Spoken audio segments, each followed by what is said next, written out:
Hey guys, so here bringing you another video. Now welcome back to another episode of Climb to Master. Again, just reminding people that we're doing a couple of replay episodes of games that are worth playing while I'm trying to recover the account while playing off stream.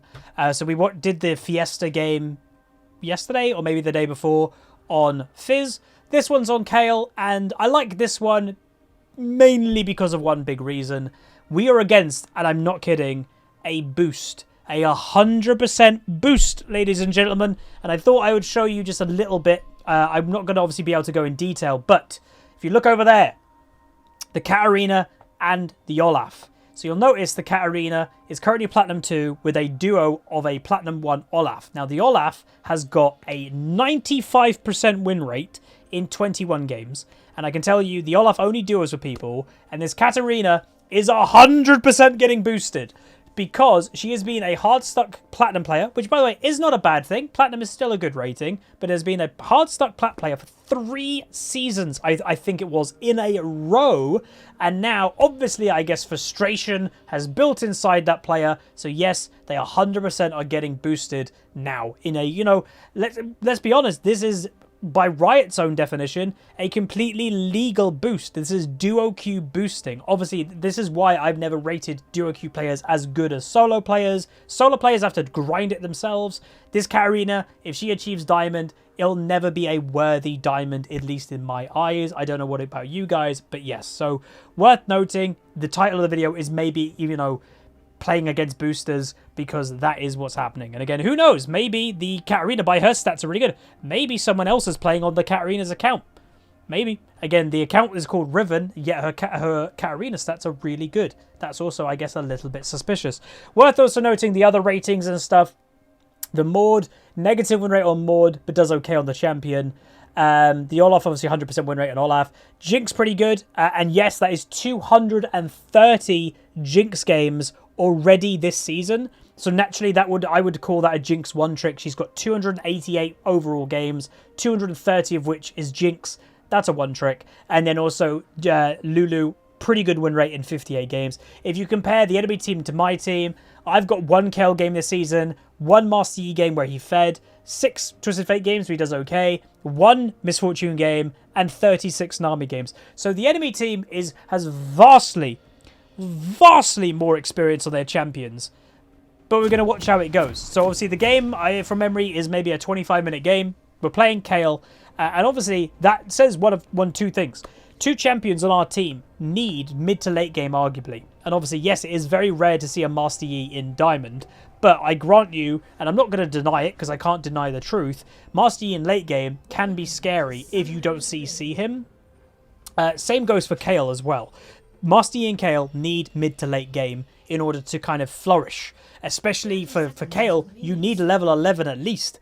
And that's mid game. So a 25-minute game is a bit early for these 2 champions to be like fully like, we're ready, we're popping. But if you actually notice the enemy team, Mordekaiser has no hard CC. He can obviously take one person into the realm. Olaf has no hard CC. Katarina has no hard CC. Jinx has got her mines, that's it. Lulu is their biggest hard CC person with Polymorph and her ultimate knockup. When there is a Kayle and a Master Yi, all you've got to do, and you know, mentally, where am I in this game? I am thinking, you just gotta survive. Again, I know that's kind of a big theme of my videos, is just don't feed in the early game, but it is really that simple. Like, just don't throw the early game if you're playing something mid to late game. I naturally play mid to late game champions. I don't like early game champions. We've said it for ages. My principle on the whole thing is if you're playing an early game champion and you get behind, where's your mental going to go? It's only going to go negative, because technically you're part of your game. I'm playing an early game champion. I did bad in the early game. Well, now your part of the game's over. If you're playing a late game champion that does bad in the early, at least you can kind of go, but I'm late game. I do scale. That's the difference. So Mordekaiser versus Kayle, you'll notice straight away this guy's playstyle is to go all in on me, basically. And I was kind of, you know, you got to test the waters. Every single matchup, you got to test the waters. Worth noting, yes, this is happening. So Master Yi stayed at the Wolves, waited for Olaf, and yes, gets first blood. So Olaf would have done this, then done this, and then went to go there. Master Yi just straight up cheeses him. So that's good. Worth noting, one thing that we've always said, and I can confirm this because I'm someone that does it myself, the biggest, one of the biggest group of people that tilt in League of Legends are Smurfs. And some people are like, really? Yes. So if you're a Smurf and you're in a rating that you know you're better than these players, yeah, you're going to tilt if you have a bad game because you think you're better than the players and that are beating you. It's happened to me. I've tilted on a Smurf kind of going, dude, I'm in gold. I'm a diamond X, whatever diamond player. How the hell am I losing? You tilt. Naturally you do. So this Olaf with his win rate, I would estimate it's at least maybe a master level player, at least. And obviously Duoq's making it a bit easier for win rate and that. But at least a master level player playing now in low diamond. Yeah, if they have a bad game, they are 100% going to tilt more than an average diamond player would. Meanwhile, the game so far is going pretty well. So bot lane got a kill, which is quite, good for a Nami. And it's a bit rare, I will say, that both teams have an Enchanter support. Enchanter supports aren't the most, used supports nowadays. Olaf does get one kill. But yeah, both have Lulu and Nami. But there is one kill that happens. Master Yi going for a tower dive, manages to get the Olaf. Unfortunately, there's the hard C, gets polymorphed, does get stopped. Now the Katarina roams, and boom. So it's going to actually turn a little bit bad for my team. All three of them die in bot lane. Twisted Fate obviously gets a bit outroamed by the Katarina. You should expect that. Again, Katarina, the funny thing with the champion, very strong champion in solo queue, but only as good in the hands of good players. That's why she's kind of known as a one-trick. That's why, again, it's a bit suspicious for me that we know that there's a boost happening. Like, there's not even a question. If you go on their profiles, you can tell it's a boost. It's a bit suspicious for me that suddenly it's an account that's suddenly getting now duoing constantly with a Smurf that's now not playing Riven, which is what the account is named after. That's a bit suspicious. But anyway, Katarina's going to obviously outroam a Twisted Fate in the early game. Where you're looking, obviously, for the Twisted Fate advantage is when he hits level 6. Obviously, if you're a Twisted Fate that isn't roaming at level 6 and then onward, you're playing him wrong. The whole point of the champion is so you can roam, is so you can gank. That's his ultimate. So, yeah. Early game, you'll notice we are staying relatively in farm with the Maud, but it's not risking too much. There's no point dying, even nearly closely dying to him. Meanwhile, big fight potentially happening down here. Gold card comes in. They were going to go for him. Unfortunately, doesn't happen. I'm teleporting here. Maybe replays have been fixed. I do a bit of healing, and I actually pick up the kill. Mordekaiser now going a bit crazy. And I know, by the way, in my mind, we should go for this. A really nice E by him, though. He is going to flash. I do flash. And right now, from memory, both of these guys are questioning what I'm doing. This is 100% on. 100%. Why? One, he's doing good tanking. But two, we have to remember, we actually played that kind of iffy. But Master Yi is a champion. All worth, by the way. Resets tower aggro. So realistically, Master Yi should have been taking that tower. Then Q's on a target. Resets the aggro. That's how you get the maximum amount of diving with a Master Yi. We actually played that a bit messy. But 100% worked. We killed 3 people for just a Master Yi death. Wonderful. Really good. I get myself on the kill. Mordekaiser teleports back to top. And again, I'm just going to go back. Yes, the farm is being a bit different here. But gold-wise, even though he's now ahead on farm, because we're playing smart, doing a dive, getting a kill, 2 assists, we're now on 2. He's on 17. I've actually got the gold lead, even though I don't have any lane pressure yet. And he's got the farm lead. Again, play smart, people. Don't play dumb. That's the point. So that overall went really well. Again, Smurf, Olaf, Booster is struggling. 1-3-1. He is also worth noting. This is what I'd say is another thing that Smurfs do. Cockiness. He's having a bad game. He is 1-3-1. Should you really be building Warrior on Olaf when you're 1-3-1 already? No. Probably not. But he's going to. Why? Because he's cocky. He thinks he's better than everybody in the game. I'm better than these people. I'm going to do well anyway. Boom. I'm going to buy Warrior. And by the way, for the average game, that is probably correct. But you've got to be smart. Again, we said earlier, this game is probably not the game to do it. There's a already pretty fed Master Yi. And if you're a squishy Olaf, you will just straight up die to a Master Yi. Like, it won't even be close. You will just get killed. And obviously, we've said for ages, one of the worst things that you can do is die directly to your opponent in a 1v1. Top laner to top laner, mid to mid, jungle to jungle. The worst thing you can do if you are wanting to climb is die in 1v1s. And Olaf going Warrior is definitely opening up to death to a Master Yi.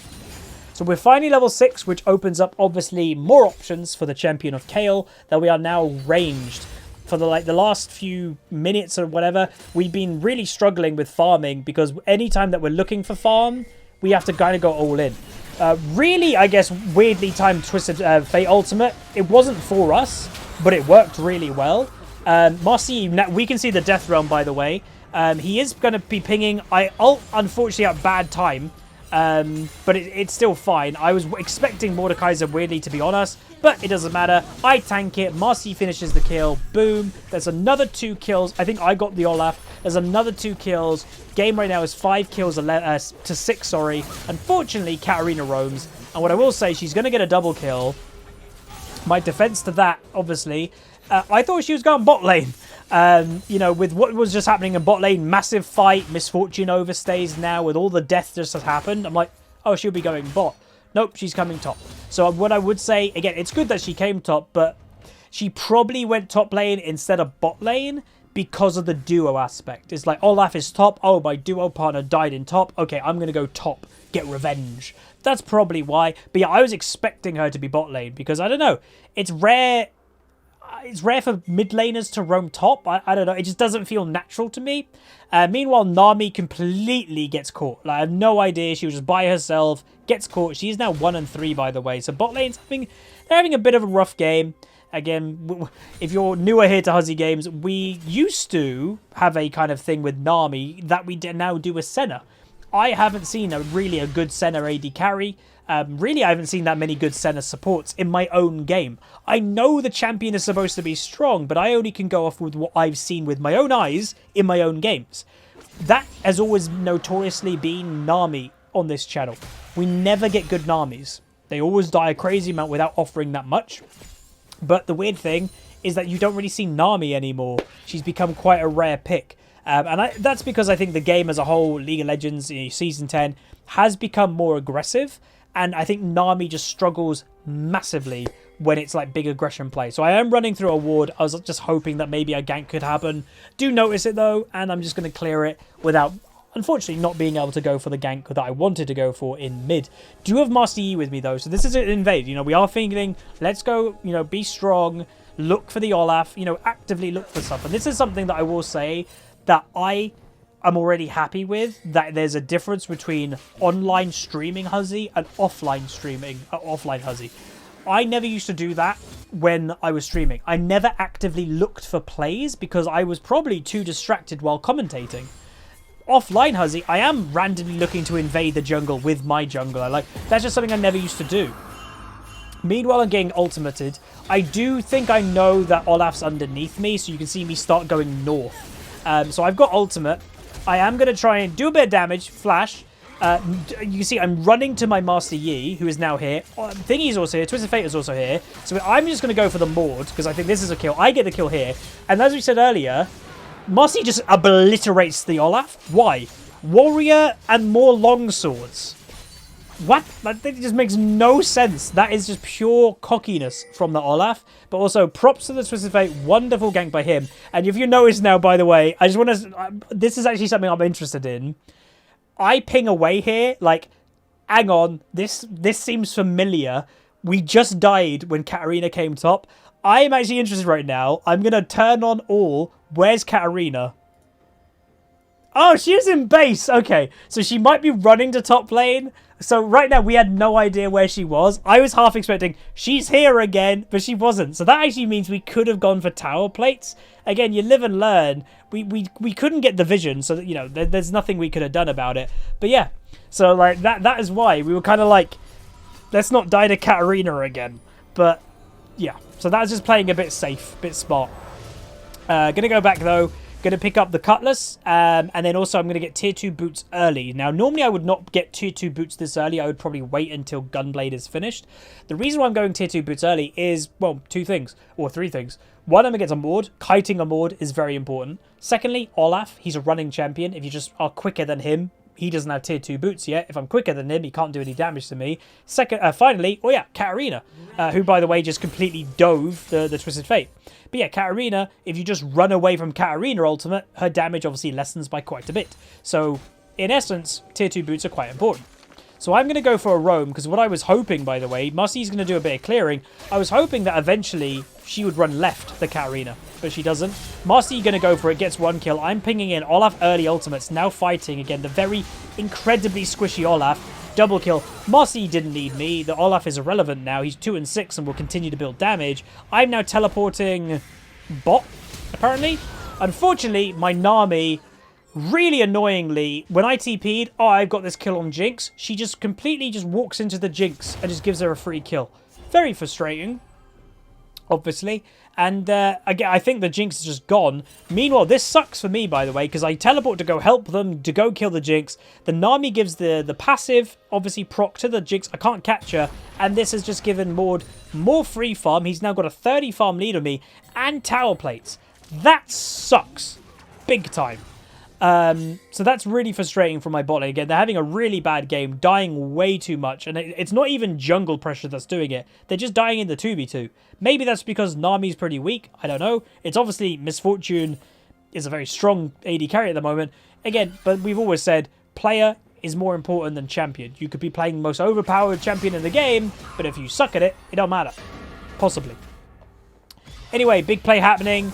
Katarina 2v1ing, and this is the point I was making, why I'm a little bit suspect.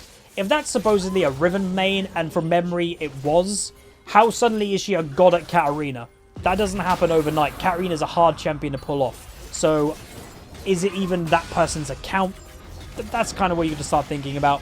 Unfortunately, I did, by the way, come out of the Death Realm, and I was like, where's Yi? Yi just went to go hunt down the Olaf, which, you know, my gut reaction was like, oh, damn. Maybe if Yi was next to me, he could have saved me from the Maud. But in the other respect, I'm like, that's probably okay. Tilting the Olaf is effective. He's now going to fight the Mordekaiser. Really good Q dodge, by the way. And he will get the kill. So overall, it works out perfectly fine. Twisted Fate ulting in. Yes, that is a dead Misfortune again. 1 kill, though, by Twisted Fate with the Nami back up. They will probably get a double kill. Lovely gold card reaction there, by the way. And boom, they will get both. But yes, they have died again. 1-4, 1-5. It's always the way. Dragon spawning very soon. I'm returning to top lane. And in my mind, I'm like, dude, I need to focus on farm. Obviously, I have been heavily involved in this game for a top laner. Just to put it in perspective, Mordekaiser has been involved in 2 kills this game. 1, 2. I've been involved in 9. That's a lot. So I'm not unhappy with how I've played this game. We've played fine. Right now, as you all know, Kayle is... I haven't become Kayle yet. Kayle becomes Kayle at like level 11, realistically, when she gets the AoE wave clear. Nami, once again, by the way, if you notice on the minimap, completely in the enemy jungle. Maybe she's half trolling. Who knows? She's now 1 and 6. So I have no idea. Maybe tilted. But I need to focus more about side pressure, get that XP. And as you'll notice, Mordekaiser weirdly is bot lane. And now I'm top lane by myself. Obviously, I'm still going to be a bit careful. You know, if Olaf... It sounds weird, but if Olaf were to come to me, I'm not 100% sure I would kill him in the 1v1 yet. I probably would. He's very squishy. I've got my ultimate. But there is a chance I wouldn't. So I'm going to be careful. I've got to play smart. Like, right now, don't know where Katarina is. And if my memory serves correct, I might back away here. I get it. And I back away. Like, maybe I would wanted... I think I wanted to do more farming. But in the back of my mind, I was like, where's Katarina? She is...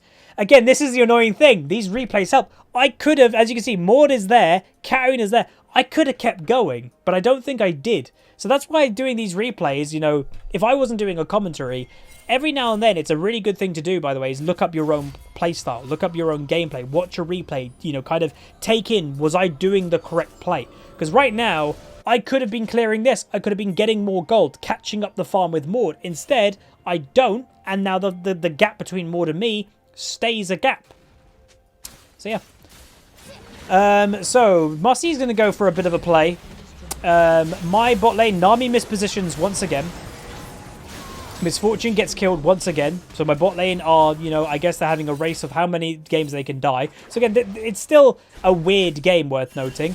I now am in the bot side doing a bit of clearing myself. Again, the Jinx with crazy crit is just going to chunk me down. I don't die though, which is nice. Going to just try to hold the tower. We don't want to give them a tier 2, obviously, this early in the game. Nearly kill the Lulu. Katarina going all in. Again, heavily roaming, obviously. And we survive for now. But there's 4 people in bot lane. And unfortunately, no allies. We also get flashed on, by the way. We also get ignited, but I survived both of them. So that's good. And yeah, a bit of a crazy game. Now, by the way, mentality-wise, I am 100% expecting that this Katarina is going to jump on me any second. But I think I back off and I'm like, right, Nami's with me. There's no way that she kills me with Nami nearby. And by the way, Master Yi just killed a Maud. And here we go, look. With the Nami, way too slow, and I die, and Nami dies. It's like, oof. And now, from memory, she might have been auto-filled, but again, that isn't really an excuse in my eyes. Twisted Fate, trying to survive the Olaf, stuns him, walks away. And by the way, yes, this was an exhaust Twisted Fate. Very effective against Katarina. A lot of people don't realize that. Just while Katarina's ulting, just exhaust her. Her damage goes down, I think it's by 40%. Pretty good. But obviously, yeah, this game is looking pretty bad. Enemy team now have the lead. And all of this has stemmed from one lane. It's bot lane. It's a 1-8 Nami, a 1-5 Misfortune. That is the gold lead. Like right now between me and Maud, I've actually got slightly the gold lead. Jungle Mossy is miles ahead. Like, how has the enemy team got the gold lead when this difference is allowed to happen? Well, and, there's 1,000 gold lead in mid lane for the enemy team too. Well, it's bot lane. 3,000 gold lead for an AD carry, and also, like, nearing 1,000 gold lead for the support. That's where the right now the game's difference is, unfortunately. And a lot of it just stems from mispositioning. It's just Nami being in places that she should nowhere near be. Have completed the Gunblade, though, which is lovely. That means, and we're closing into level 11. We are slowly starting to become Kayle, is what I'd say. And that's a wonderful place to be. Like, I'd say, do I recommend something like Kayle for playing solo queue? Yes and no. Meanwhile, big play is happening. They are getting caught. Wonderful play. So again, that's the combo we're looking for. Misfortune Ultimate by a safe distance. Master Yi can go in, take kind of the brunt of the enemy team. And then, yeah, Master Yi's damage is a bit too much. And remember, like we said earlier, the enemy comp actually is pretty bad. They have no hard CC other than Lulu. And if you manage to deal with a Lulu, like that Lulu, that fight didn't even get her ultimate off. If you manage to kind of cheekily have enough people to force, like, Master Yi not to be the one to get CC'd, there's nothing the enemy team can do. And this is the issue with picking. What I will say, and I know I have kind of gone like this duo a little bit, by the way, I'm not big into boosters.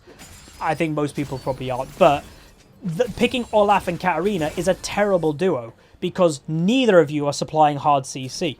That's way too what I'd call glass cannon to be reliable in solo queue. And in a duo, I'd say at least one of you should be bringing CC to the party, and then the other one can be the glass cannon damage. They're both playing glass cannon damage. This Olaf is 2 and 7 and went Warrior Black Cleaver. That's crazy. But yeah. Anyway, level 11. Side laning is something that I'd still like to do, but I'm also, wanting to group, if that makes sense, because it depends what you're looking for. I'm looking to just see victory at the end of the screen, by the way. I'm not looking to get ego by KDA or having 400 farm by the end of the game. I could do that, but I don't think there's any point. What is the best way for us to win this game? I can tell you right now, it's by grouping. So Mordekaiser ults the Nami to just, I guess, try to survive. We're going to do a bit of damage. And watch this now. Misfortune Ultimate, Katarina Ultimate. I just ult the Master Yi. Stops any type of damage on him. I get the kill on Katarina. Master Yi getting the kill on Jinx. Mordekaiser, by the way, eventually does kill the Nami, but who cares? And that's the point. Like, the combo is I'm not a massive Master Yi fan, but if an enemy team comp has no hard CC, and for the damage just to make Master Yi survive, you have a Kayle just to ult him, the enemy team has no chance. Like, it just doesn't exist. So it just doesn't matter. So, yeah, really happy with that. We're going to, I think, go over to the Baron now. Master Yi did finish off the Lulu. We are pretty low, but it shouldn't matter too much. We are pinging the Honey Fruit, which I guess Master Yi doesn't need. And yeah, we're going to go for Baron. Nami's respawned, so she will get the Baron. We don't actually have Misfortune here, which is, again, questionable. The two that played kind of iffy on our team obviously was the Misfortune Nami. She is trying to maximize gold income, but overstaying this hard. And yeah, that flash, you can't really defend the play that's going on. I think she might have 40 damage on the tower. So yeah, not worth. Again, as we've said, I know I keep saying that because I got to just call back to advice that I always talk about. Stop making games harder for your team. Always think about, is the play I'm doing now more beneficial for the enemy team rather than my team? And I can say this game, the Misfortune and the Nami have definitely been on that line of like a lot of the things that they'd be doing are just a bit questionable. You know, like we said earlier, was when I teleported in, someone got greedy and overstayed. That gave Jinx her passive. That benefited the enemy team more than me. So, like, it's just, you just got to think it. Be clear. Don't be overly greedy with your play. When you're getting carried, you've got a 17 kill Master Yi. You don't need to risk anything. You got a Kayle in late game. You know you're going to scale. Hell, just like, even if I was 0 and 10, I give Master Yi an invulnerability and he's this fed. That's also asking for a free win. So just let him carry. It's okay to get carried. And in essence, you know, yes, this Master Yi is being the star of this game. It's wonderful. But you can help him. You know, as you be the sidekick. A Kayle ultimate for this Master Yi is wonderful. A W speed up for this Master Yi is wonderful. A Nami W on him is great. You know, that's the thing. Just help the person that can carry. Don't make it harder for that person. Right now, by the way, if you're wondering where my mental is, I want to 1v1 the Mord. I think right now I do beat him. So I was kind of thinking about maybe fighting him, but he keeps backing off. So I'm also now going to go back and finish off my Nashers. And I thought I might teleport here. Yeah, I do. So teleporting in, Marcy randomly finds the Jinx. No idea why the Jinx was in the front line. They kill all of them. I get some assists. I don't even remember how I got those assists, but I did. I got like 3 assists. And yeah, they just get killed. So I have no idea, while they're in the jungle with basically no vision, I would guess, why is Jinx the first person walking forward? No idea. But overall, really happy with the game. Again, you can say that the Master Yi did very well, and 100% he did. All you got to do when you're kind of rating how well you're doing in a game, by the way, what you have to think is you're versus your lane opponent. So Master Yi was involved in 27 kills out of the 35. That was, so 27 kills versus Olaf's 5. That's insane of the difference. Top lane, I was involved in 16 kills versus Olaf's 3. So that's also a massive involvement difference. 12 kills where he was 12. So mid lane, even though the Katarina was more fed, same involvement level. Bot lane, 14, then 11. So technically, Misfortune was more involved. 18 versus 9. So those are the things that you do have to kind of look at. And yes, there are still things that you could improve on. My farm on Kayle could be higher. Nami could die less, obviously. But that's, at the end of the day, that's where you can take a positive. Is that if you are also outperforming your opponent, even you got a 21 kill Master Yi, he's the one that carried, sure. But I also was involved so much heavily more than my lane opponent. Like, that's also a really good thing. Maybe my involvement really helped the game. Who knows? But that's going to be it. If you guys did enjoy, throw a like on it. That was Kayle. Hopefully you don't mind these replay episodes for now. Again, subathon this Friday. I am thinking we might play the main account for a bit, see how it goes on live stream, and that will be my first probably stream on the main account for over a week. But yeah, if you are enjoying, throw a like on it, throw a subscribe, comment down below. See you guys next time. Peace.